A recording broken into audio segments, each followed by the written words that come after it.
President Muhammadu Buhari Tuesday held a closed-door meeting with President Nana Akufo-Addo of Ghana at the ASO Presidential Villa, Abuja. After over an hour closed-door session, the Ghanaian president said he was in Nigeria to check on the well-being of President Buhari. He also disclosed that the bilateral issues concerning ECOWAS sub-region were also discussed in the closed-door sessions. Today to come and visit with my senior brother, President Buhari. All of us have been very anxious about his well-being, and it was very good news to hear that he had returned. But we're Africans, and it meant that I had to come and see for myself how he was. And I'm very delighted to see that he's come back and very vigorous and, as always, very engaged on the issues of our day. So we've had a good half an hour together, reviewing matters both in Ghana and in Nigeria, as well as immediate matters to do with what's going on in the ECOWAS community. So I'm very happy that I've had this opportunity to come, and I'm going back to Ghana very fortified and able to tell the Ghanaian nation that our big brother Nigeria is well and that things are well in hand here. Speaking to State House Correspondent afterwards, spokesperson to President Buhari, Femi Adesina, also commented on the essence of the visit of the Ghanaian president to Nigeria. Well, just like the Ghanaian president said, it was a friendly visit, a courtesy visit, just to check up on our president since he came back from his medical vacation about 3 weeks now. And it shows that the relationship between Nigeria and Ghana remains steady and sturdy. For another president to have come just to say, I came to look you up. So it's a good development. The Ghanaian president is the second head of government to visit President Muhammadu Buhari since his return from the United Kingdom on August 20th this year. From the ASO Presidential Villa, Abuja, I am Festus Ejiroge Nefifen for Ben Television.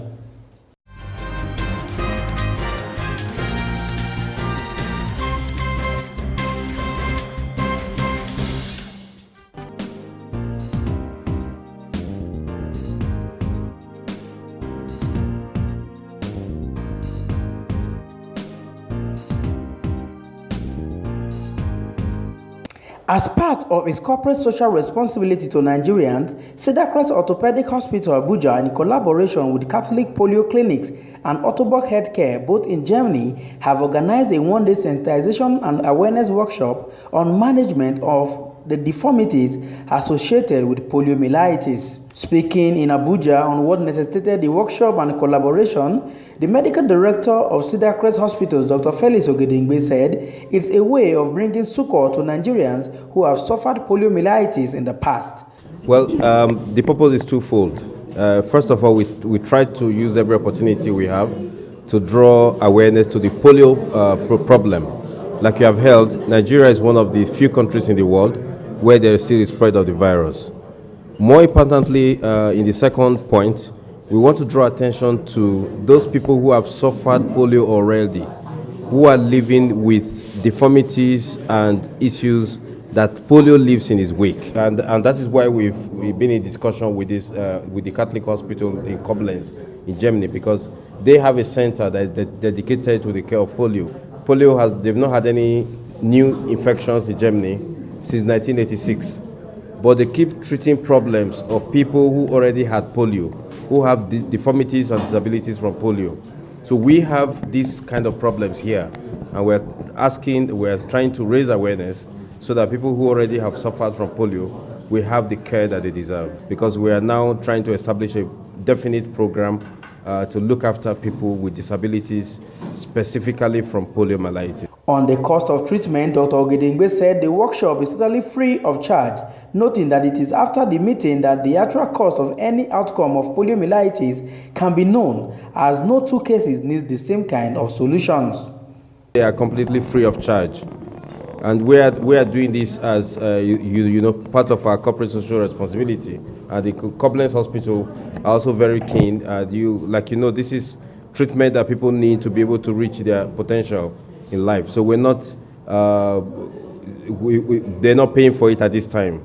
It does imply that going forward, there will be assessment of patients, and then there will be specific needs. There's some people who need braces to their spines, which they may have to pay for. There's some people who need wheelchairs to move around. But the truth is, government should have avenues for picking up the cost. There's really no free treatment. If somebody was in Germany today and went to people here to get treated, they will not have to pay from their pocket, but somebody is paying the cost. So some of these treatment costs are expensive, and we think that for patients who've suffered problems like this, the government should have facilities for sponsoring their care. And we are ready to work to provide that care locally. Speaking on the awareness and intervention strategy for the country, the foreign partners said the campaign and other efforts by the government and well-meaning individuals must be very effective, especially in getting vaccination. It must be very effective to get a vaccination in Nigeria and not any polio cases anymore in the future.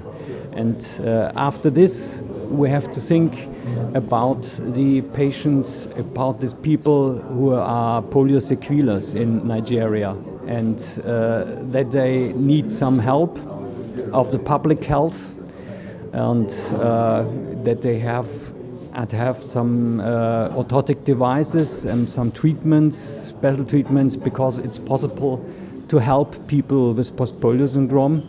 And for this, we have to do in collaboration, and both partners have to talk about the possibilities for Nigerian polio people. It's one of the big reasons, especially affecting Nigeria, is polio, and that is why we as global leaders, we see it as our role to look for the experts, bring them to Nigeria, to our partner in Nigeria, and create a kind of collaboration. That's what we're trying to do. That's what we're trying to set up here. The big takeaway here is what is happening. The fact that Ottobock now has a reliable partner in Nigeria. We are now in Nigeria.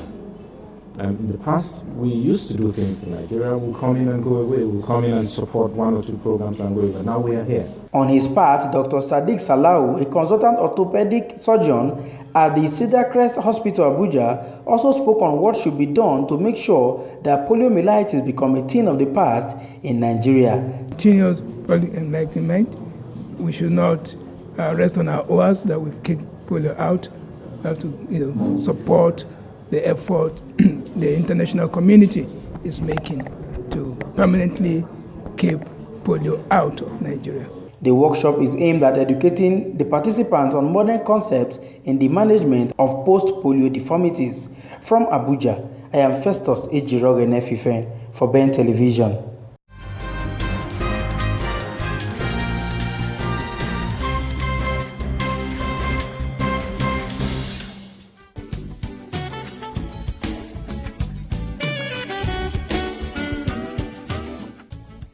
Lovely place, right?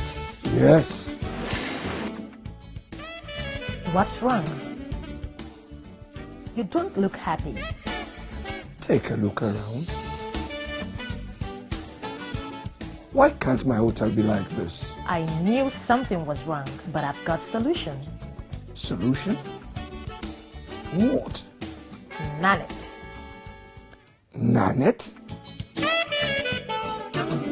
Nanit offers you design solutions, building plans and construction, furnishing and equipping, financing, management, audit services, and many more services for a better hospitality business. Nanit, service with a smile.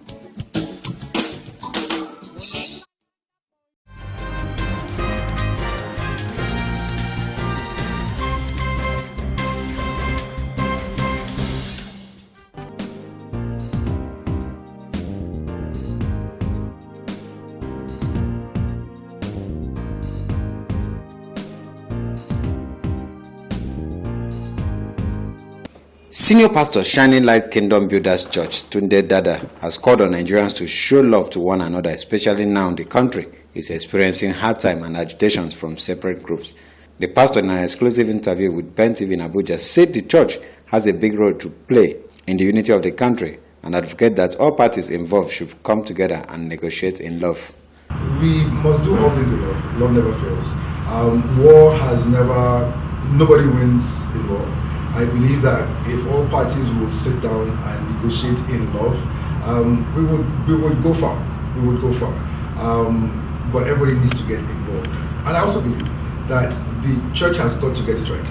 If the church in Nigeria do not get it right, Nigeria will not get it right. We're in a country where we can say 50% of the population is Christian. But look at the results that we're getting. So obviously, even though our beliefs are different, we are behaving like everybody else.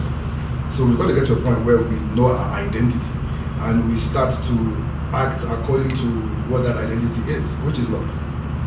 Pastor Dada, while advocating that people should get involved in helping the poor, said over 100,000 people benefit in his church feeding program yearly. To be quite frank, you touch a person's life with help. You have to do that first before you can actually give them the word that they would receive. Because it would be hypocritical if I'm comfortable, I'm having 3 meals a day, and I come and tell you how good God is. And I tell you how good God is, I ask you to come to his side and cross over to the kingdom. And then I leave you hungry and walk away. That really wouldn't work. So it's really important. We have a big burden in our hearts for the poor.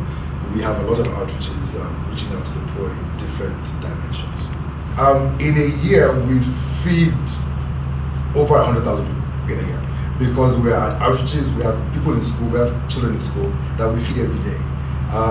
We have people that we feed on a regular basis. We have outreach churches that people come and just feed them. We have these outreaches that we take doctors, nurses, food, clothing to rural villages, farming communities, and we get there, we give them food, dry food, rice, beans, indomie. We just really reach out and touch a lot of people. He also called on the diaspora to support missionaries in Nigeria as a way of encouragement in spreading the gospel. When we look at missionaries, I like missionaries because a real missionary is so obvious that they're not in it for the money. They're in it because they have a passion, they have a love for God. And these people, we verify them. There are people who have left their families, they've left their homes, they've left their careers. I mean, there are people who actually had proper good careers. They've left everything because they had a call from God, you know, and they've entered the bushes, places where they are living with these communities and they are preaching the gospel, expanding the kingdom. To be quite frank, I know quite a lot of them. There is no amount of money you can pay anybody to do what they do, but the reality is that they're doing it for free. And I think it's something that everybody, not just churches, everybody needs to get behind the missionaries. These are the people who have set their lives apart to push the kingdom. Many of us pretty much are in our comfort zone. We're in comfortable environments and everything. We're not that keen to get out of it for long periods of time. These guys have, their kids can't go to school because they're serving God. In Abuja, LM Chukwemeka reports.